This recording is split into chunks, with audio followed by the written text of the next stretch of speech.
हम सीधे आपको लेकर चलेंगे। वरिष्ठ पत्रकार तुलसीदास भोइटे लगातार हमारे साथ मौजूद हैं।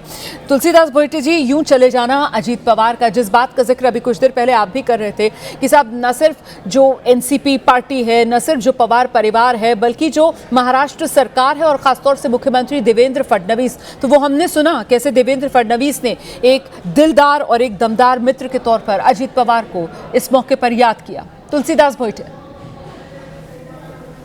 जी बिल्कुल, देखिए जिस केमिस्ट्री की हम बात कर रहे थे कि मुख्यमंत्री देवेंद्र फडणवीस और दूसरे पार्टी के होने के आपको रोक रही हूं तुलसीदास भोइटे जी, आप अपनी बात पूरी कर लीजिएगा। ये तस्वीर आ रही है, ये जो आप गाड़ी देख रहे हैं वो डिप्टी सीएम महाराष्ट्र के एकनाथ शिंदे की गाड़ी है। एकनाथ शिंदे इसी गाड़ी में सवार हैं और एकनाथ शिंदे बारामती के लिए निकल रहे हैं।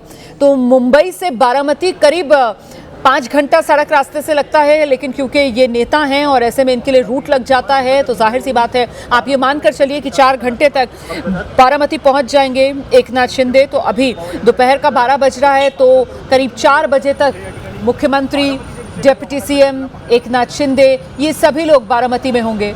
परिवार के सदस्य भी जो बारामती से बाहर थे, सब बारामती के लिए निकल गए हैं। तुलसीदास भोइटे जी का रुख करते हैं। जी तुलसीदास जी, अपनी बात रखिए।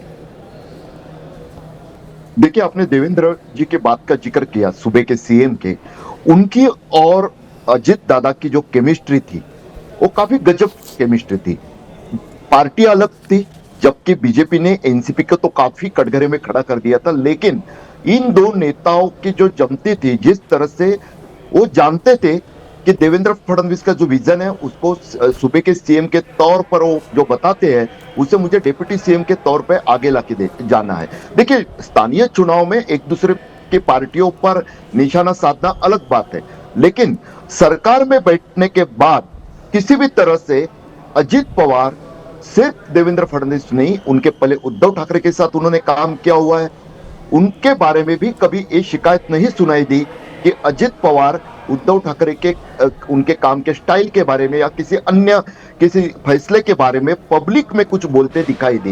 ये काफी खूबी थी उनकी। और साथ ही में और एक बात बताना चाहता हूं, मैंने शुरुआती दौर में बताया था कि किस तरह से अजित पवार राजनीति में होने के बावजूद काफी स्ट्रेट फॉरवर्ड बात करते थे, यानी मुंह फट कहा जाए तो भी चलेगा, गलत नहीं होगा, लेकिन लोगों को फिर भी वो भाते थे। उसकी वजह थी कि दादा जो काम हो सकता है उसके लिए फिर कुछ भी हो, कुछ भी कर गुजरते थे। आप बिल्कुल सही कह रहे हैं। देखिए, आज जब उनके साथी उन्हें याद कर रहे हैं, जिसमें डिप्टी सीएम एकनाथ शिंदे को अभी कुछ देर पहले हम सुन रहे थे, उनकी तरफ से इसी बात का जिक्र कर रहा था। वो कह रहे थे कि साहब स्पष्टता से निर्णय लेते थे, साफगोई बहुत ज्यादा थी। मतलब जो काम हो सकता है सीधे उस काम के लिए हाँ, जो काम नहीं हो सकता सीधे उस काम के लिए ना। बिल्कुल ये नहीं सोचते थे कि किसी तरीके से मामले को टाल के रखें, लाग लपेट करें, देखेंगे हो जाएगा, ये वाला एटीट्यूड नहीं था। और इसी वजह से जो उनकी कार्यप्रणाली थी, वो कार्य प्रणाली के अंदर वो साफगोई जिसको कहा जाता है ना, उससे भरपूर थी। और यही बात उनकी राजनीति की शैली में भी दिखती है। नेता जो अक्सर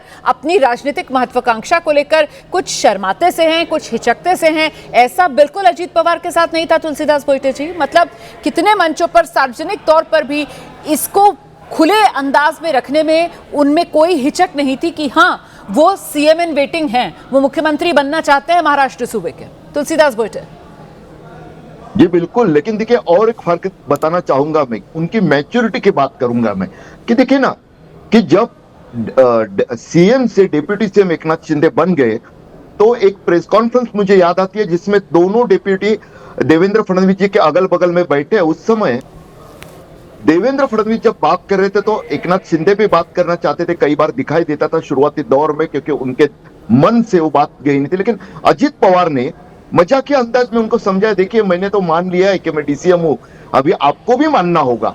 यानी एक तरह से लोगों के बीच में जाने के बाद वो कभी ये दावे करते नहीं दिखाई देते थे कि जो नहीं हो सकता है उसे भी मैं करके दिखाऊंगा। एक छोटी बात आपको बताऊंगा, वो महाराष्ट्र के वित्त मंत्री भी कई बार रह चुके, तो उन्होंने वित्त मंत्री के तौर पे कभी भी अपने सहयोगियों को, जो मंत्रिमंडल कैबिनेट के मीटिंग में बैठते थे, उनको एक कहने से परहेज नहीं किया कि भाई साहब राजनीति के हिसाब से तो ठीक है, लेकिन आप थोड़ा सा राज्य की तिजोरी का हाल भी देखिए, क्योंकि अगर उतना बोझा बढ़ते जाएगा तो हमें अपने राज्य के विकास के कामों के लिए पैसा नहीं रहेगा।